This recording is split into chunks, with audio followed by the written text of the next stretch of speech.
ఈ వీడియోలో పేర్కొన్నటువంటి విషయాలు ఉద్యోగులలో అవగాహన ఏర్పరచడం కొరకు చేసినటువంటి ఉదాహరణలు మాత్రమే. ఎలక్షన్ కమిషన్ ఆఫ్ ఇండియా వారు ప్రత్యక్ష పద్ధతిలో ఇచ్చినటువంటి ట్రైనింగ్లోని విషయాలనే ప్రామాణికంగా తీసుకొని పాటించాల్సిందిగా కోరనైనది.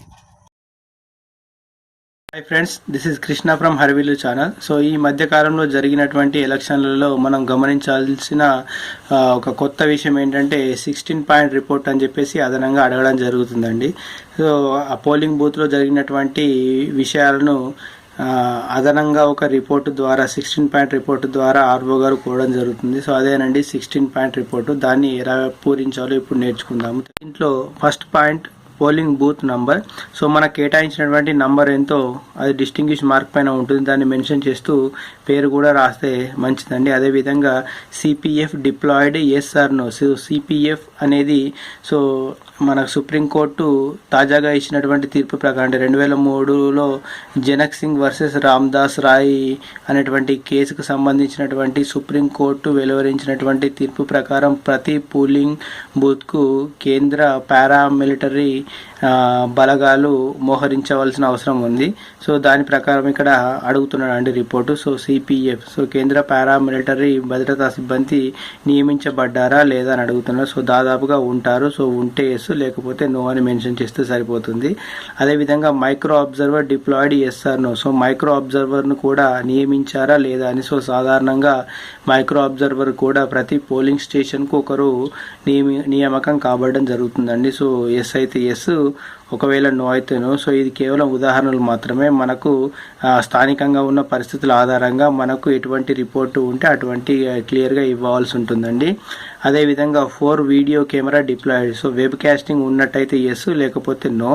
అదేవిధంగా టోటల్ ఓటర్స్. సో మనకు కేటాయించినటువంటి టోటల్ ఓటర్స్ సంఖ్యని ఇక్కడ మనం వేయడం జరుగుతుంది. ఉదాహరణకు 700 మంది ఓటర్లు కేటాయించబడ్డారు అనుకోండి. సో 700 ఓటర్ను మెన్షన్ చేయడం జరుగుతుంది. ఇక్కడ number of votes fold. So ఎంతమంది ఓట్స్ పోల్ అయ్యాయి, ఎన్ని ఓట్లు పోల్ అయ్యాయి అని చెప్పేసి అడుగుతున్నారండి. సో ఇది ఈవీఎంలో క్లియర్గా మెన్షన్ చేయబడుతుందండి. అదేవిధంగా మన సియులో క్లియర్గా ఉంటుందండి. సో ఎన్ని ఓట్లు పోల్ అయ్యాయి. సో ఫర్ ఎగ్జాంపుల్ ఒక 620 పోల్ అయ్యాయి అనుకుందాం. సో 620 అని రాస్తాము. సో దీనికి సంబంధించినటువంటి పర్సంటేజ్ను 620/700 ఇంటూ 100 అని చెప్పేసి దీనికి సంబంధించిన పర్సంటేజ్ ఎంత వస్తే అంత ఇక్కడ వేయడం జరుగుతుంది. అదేవిధంగా total number of candidates. So ఎంతమంది పోటీలో ఉన్నారు. ఉదాహరణకు ఒక 8 మంది ఉన్నారని అనుకుంటే 8, 10 ఉంటే 10, 20 ఉంటే 20. ఇవి కేవలం ఉదాహరణలు మాత్రమే అండి. అదేవిధంగా number 9 number of candidates represent by polling. So polling సందర్భంలో ఎంతమంది రిప్రజెంట్ చేయడం జరిగింది అంటే పోలింగ్ జరుగుతున్న సమయంలో ఎవరైనా వచ్చారా అని అడుగుతున్నారు. వస్తే ఎస్, లేకపోతే లో. అదేవిధంగా ఇక్కడ నంబర్ ఆఫ్ అడిగాడండి. సో ఒక 2 వచ్చినట్టయితే 2, లేకపోతే లేదు. అదేవిధంగా number 10 number of voters who voted using document other than epic అని ఇక్కడ ఇవ్వడం జరిగింది. సో ఎపిక్ కాకుండా వేరే డాక్యుమెంట్లు ఎంతమంది ఉపయోగించారని అడుగుతున్నారు. సో మనకు 17A మనము ఏ ఆధారం ఉపయోగించి ఓటు వేసామని చెప్పేసి క్లియర్గా మెన్షన్ చేస్తామండి. సో దాన్ని మనం లెక్కించి ఎపిక్ కాకుండా ఇతరత్ర డాక్యుమెంట్లు సమర్పించి ఓటు వేసిన వాళ్ళ సంఖ్యని ఇక్కడ మనం మెన్షన్ చేయాలి. ఉదాహరణకు ఒక 70 మంది ఎపిక్ కార్డు కాకుండా వేరే ఇతర కార్డులు ఉపయోగించారని అనుకుందాం, ఉదాహరణ మాత్రమే. అదేవిధంగా whether mock poll done in the presence of agent. Mock poll అనేది ఏజెంట్ ప్రెజెన్స్లో జరిగిందా, జరిగితే ఎస్, లేకపోతే ఒకవేళ ఎవరు రానట్టయితే మనము పోలింగ్ సిబ్బంది సహాయంతోనే మనము చేస్తాం కాబట్టి అప్పుడు నో. ఒకవేళ పోలింగ్ ఏజెంట్ వచ్చినట్టయితే ఎస్, ఏది ఉంటే అది మనం ఇక్కడ మెన్షన్ చేసుకోవాలి. అదేవిధంగా whether mock poll cleared. Mock poll clear చేయడం జరిగిందా లేదు, ఇది అత్యంత ముఖ్యమైనదండి. ఖచ్చితంగా మాక్ పోల్ క్లియర్ చేయాల్సిందే. మాక్ పోల్ క్లియర్ చేయకపోతే అయితే చాలా సమస్యలు ఎదుర్కోవాల్సి వస్తుంది. సో మాక్ పోల్ను క్లియర్ చేయాలి. చేస్తే ఎస్, చేయకపోతే no. Number 13 whether machine closed and sealed properly in the presence of agent. So agent సమక్షంలోనే మెషిన్స్ అన్ని క్లోజ్ చేయబడడం జరిగాయి. ఖచ్చితంగా ఏజెంట్ సమక్షంలోనే చేయాలండి. సో చేస్తే ఎస్, చేయకపోతే నో. అదేవిధంగా whether 17C given to polling agents after obtaining their signature. So వాళ్ళ సిగ్నేచర్ తీసుకున్న తర్వాత 17C అంటే మనకు ఓటింగ్ లెక్క ఎన్ని ఓట్లు పోలయ్యాయి, టెండర్ బ్యాలెట్స్, ఆ ఓటింగ్ లెక్కకు సంబంధించి ఫామ్ 17C పార్ట్ 1 వాళ్ళకి ఇచ్చామా లేదా అని అడుగుతున్నారండి. సో మనం ఆల్రెడీ డిక్లరేషన్ బై ది పీఓలో సో వాటిని వాళ్ళకు ఇచ్చాము అని చెప్పేసి వాళ్ళ సంతకాలు తీసుకుంటూ మనం కూడా డిక్లేర్ చేయడం జరుగుతుంది. కాబట్టి వాళ్ళకు ఇవ్వాల్సిందే అండి. సో ఇస్తే ఎస్, లేకపోతే నో.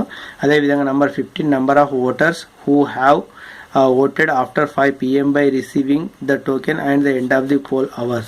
సో ఇక్కడ 5 PM తర్వాత ఎంతమంది ఓటేశారు అనేది, ఫర్ ఎగ్జాంపుల్ 5 గంటల తర్వాత ఎవరైనా ఓటర్లు వచ్చి క్యూలో నిలబడి వాళ్ళకి మనం స్లిప్స్ ఇస్తాము. సో వాళ్ళు ఎంత ఉంటే అంత, 10 ఉంటే 10, 15 ఉంటే 15, ఈ విధంగా మనం నంబర్ వేస్తాము. Number 16, whether any significant incident took place during the poll. So polling జరుగుతున్నటువంటి సమయంలో ఏవైనా గుర్తించదగ్గ పరిణామాలు చోటు చేసుకుంటే ఎస్, లేకపోతే నో అని మనం ఇక్కడ మెన్షన్ చేస్తాము. సో మనకు భద్రతా బలాలు ఉంటాయి కాబట్టి సో దాదాపుగా ఏది జరగదు. ఒకవేళ జరిగితే ఎస్, జరగకపోతే నో అని మెన్షన్ చేయాలండి. సో ఇది 16 పాయింట్ రిపోర్ట్ అండి.